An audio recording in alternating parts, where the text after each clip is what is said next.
ഈ അടുത്ത കാലത്ത് സോഷ്യൽ മീഡിയയിലെ ഇൻഫ്ലുവൻസറും നമ്മുടെ കോട്ടയം ജില്ലക്കാരനുമായ ഒരു വ്യക്തി സാമൂഹിക മാധ്യമത്തിലൂടെ ഇങ്ങനെ പറഞ്ഞു: ദൈവം എന്നൊന്ന് ഉണ്ടെങ്കിൽ ഈ ഭൂമിയിലെ പ്രശ്നങ്ങളിൽ, ഈ ലോകത്തിലുണ്ടാകുന്ന പ്രശ്നങ്ങളിൽ ആ ദൈവം ഇടപെട്ട് ഈ ഭൂമിയിൽ ഒന്നും ചെയ്യാൻ കഴിയാത്ത ദൈവം സ്വർഗത്തിൽ എന്ത് ചെയ്യാനാ എന്ന് പരിഹാസ രൂപേണ അയാൾ പറയുകയുണ്ടായി.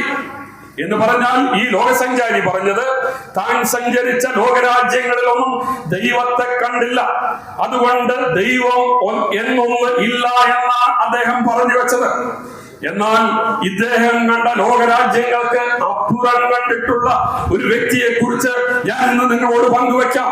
ഈ കഴിഞ്ഞ 19-ാം തീയതി ലോകമെല്ലാം നിർനിമേഷരായി ശ്വാസമടക്കി പിടിച്ച് നോക്കിയിരുന്ന ഒരു യാത്രയുണ്ടായിരുന്നു.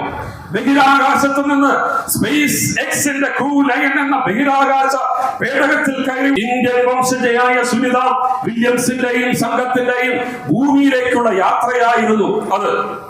9 മാസത്തെ അനിശ്ചിതത്വം നിറഞ്ഞ ബഹിരാകാശ ജീവിതത്തിന് വിരാമം കുറിച്ചുകൊണ്ട് ഭൂമിയുടെ പരപ്പിലേക്ക് സുരക്ഷിതമായി പറന്നിറങ്ങിയ ആ ബഹിരാകാശ പേടകത്തിലുണ്ടായ ബഹിരാകാശ സഞ്ചാരി ബുഷ് വിൽമോർ തന്റെ വിശ്വാസത്തെ കുറിച്ച് പറഞ്ഞത് ഇങ്ങനെയാണ്: ദൈവത്തിൽ വിശ്വസിക്കുന്നവർക്കായി എല്ലാം നന്മയ്ക്കായി ചെയ്യുന്ന ഒരു ദൈവമുണ്ട്. ബഹിരാകാശത്തിന്റെ അനന്ത വിഹായുസിൽ ഞാൻ കണ്ടതെല്ലാം കർത്താവായ യേശു ക്രിസ്തുവിനുള്ള എന്റെ വിശ്വാസത്തെ വർദ്ധിപ്പിക്കുകയാണ്. ബഹിരാകാശത്ത് 9 മാസം ചെലവഴിച്ച ബുഷ് വിൽമോർ എവിടെ കിടക്കുന്നു? ചില ലോകരാജ്യങ്ങളൊക്കെ ചുറ്റിക്കറങ്ങി ചില വീഡിയോ ദൃശ്യങ്ങളൊക്കെ പകർത്തിയ ഈ ലോകസഞ്ചാരി എവിടെ കിടക്കുന്നു? സദൃശ്യവാക്യങ്ങൾ ഇങ്ങനെയാ പറയുന്നത്: ദൈവമില്ല എന്ന് മൂഢൻ തന്റെ ഹൃദയത്തിൽ പറയുന്നു. അല്ലയോ മൂഢനായ ലോകസഞ്ചാരിയെ, താങ്കൾക്ക് ദൈവത്തെ കാണണോ?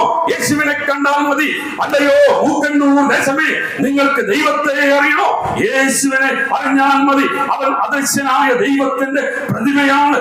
അവനിലാണ് ദൈവത്തിന്റെ സകല സമ്പൂർണതയും ദേഹരൂപമായി വസിക്കുന്നത്.